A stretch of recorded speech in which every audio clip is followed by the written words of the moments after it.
Seja muito bem-vindo ao Autoclube Jornal.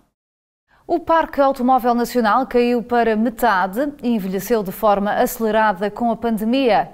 A idade média dos carros supera já os 13 anos, quase o dobro face ao ano 2000. A pandemia acelerou o envelhecimento dos automóveis em Portugal. Uma realidade acentuada pela carga fiscal e a falta de incentivos ao abate, com repercussões ambientais e na segurança. No ano passado, a média de idade de um automóvel português foi superior a 13 anos. Quase duplicando a idade, passámos no ano 2000 de uma média de 7,1 anos da antiguidade do parque para 13,2 em 2020. Se passarmos a falar dos comerciais ligeiros de passageiros, então mais que duplicamos.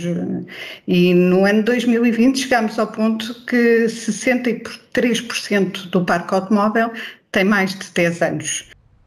Com 63 viaturas com mais de 10 anos por cada 100 automóveis que circulam nas vias, Portugal reforça o estatuto de país com um parque automóvel obsoleto e desatualizado, com várias consequências. Um dado que sai reforçado quando também analisamos outros segmentos do mercado automóvel. A idade média dos comerciais ligeiros passou dos 14,5 em 2019 para os 14,9 anos. Já nos pesados de mercadorias, passou-se de uma média de idade dos 14,9 para os 15,1.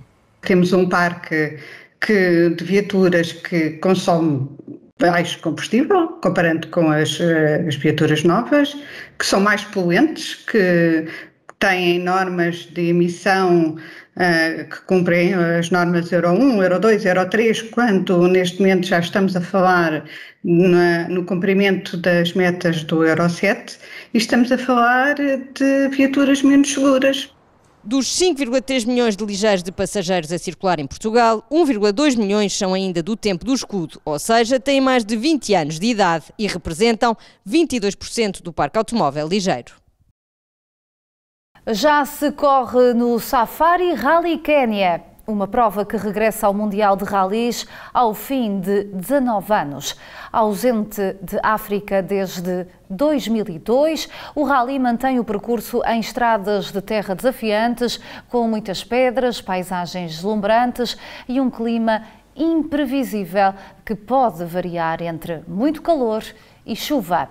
Uma etapa muito dura, dividida em 18 troços e mais de 320 quilómetros.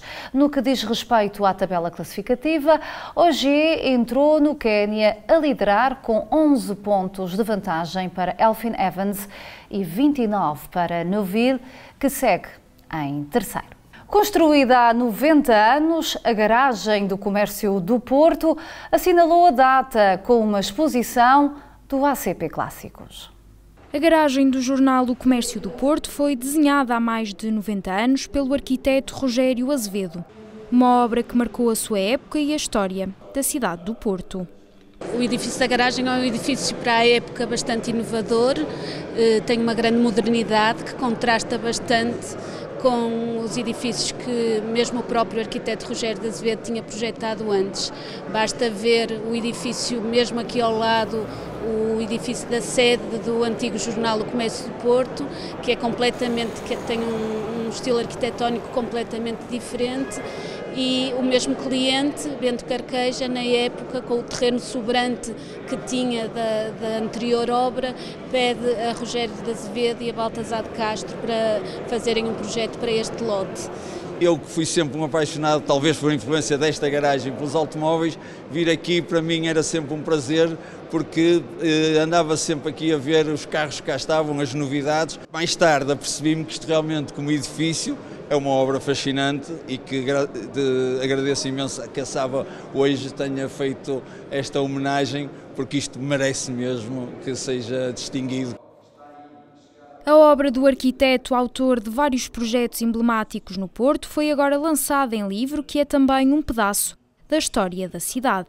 O interesse nasceu exatamente pelo facto de achar que era um arquiteto pouco estudado no seu conjunto, porque é óbvio que há outros estudos sobre o arquiteto, mas parciais, a tratar de determinadas épocas. A garagem do Comércio do Porto foi classificada como Monumento de Interesse Público há 10 anos, um marco a que o ACP se associou com uma exposição de automóveis da época. Se gosta de automóveis dos anos 20 e 30, pode ver marcas como Rolls-Royce, Bentley ou Ford na garagem do Comércio do Porto. E é assim que fechamos este Autoclube Jornal. Já sabe, conto consigo para a próxima semana. Até lá.